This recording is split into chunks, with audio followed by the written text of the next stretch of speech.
But Phil, a team that didn't look switched on at one of their favorite circuits of the last 10 years, Mercedes, George Russell's finished P4. Hamilton managed to bag the final point despite looking very uncomfortable in the car all weekend. They could have had a win today if they didn't pit, but was P4 good enough in the end? I mean, I think early on, I figured the way things were going for Verstappen that he was probably going to win. I didn't know that there was going to get a couple of safety cars and a red flag and whatever. But in the grand scheme of things, the way that Mercedes handled that whole entire weekend, especially on the side of Lewis's car, was pathetic. But then when they had this race, they had made the start. Russell actually made the start. He was holding the lead.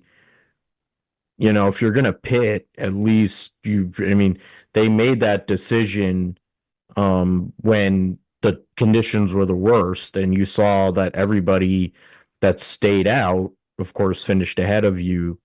It was a bad mistake. I mean, even Bernie Collins explaining that, oh, they shouldn't have went on full wets. They still needed to stay on intermediates. Sure, it worked out that they needed to stay on intermediates, but they wait, I don't know, a lap, 2 laps, and they would have been able to pit and probably finish second.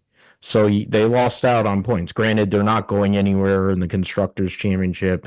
Granted, for George, and it's really George and Lewis battling each other in the drivers, but it's a lost opportunity when there aren't very many opportunities the way that car has been all year um, outside of that summer run that they had.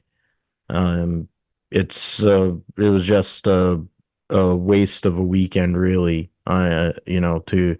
To not be able to maximize your points, and we don't even know. Let's be fair here on that too. We don't even know if they're even going to be classified. So you're going to go from possibly having a chance to win to maybe finishing second to now fourth and 10th to not being classified at all. So it's a total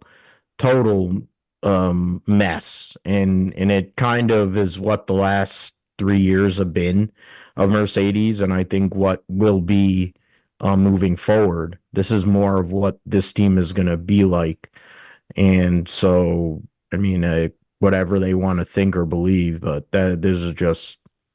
I mean, I guess it's par for the course for what they've become, and what I think they're going to be going forward. Yeah, absolutely. Definitely worth bringing up as well. Obviously, there is that overhanging, sort of, oh, we changed the tire pressures whilst the tires were still attached to the car on that reformation grid. Excuse me. But yeah, obviously we await to see that. But according to Bernie Collins, the sort of precedent for that punishment would be a DSQ. So yeah, it could be even worse for Mercedes, and they are ultimately in no man's land in the constructors. Not being classified won't hurt them in the standings, but you know, they want to finish off strong. Lewis Hamilton wants to finish off strong, and um, ultimately, that's just not where the team is at the moment, as everyone's kind of cottoned on to.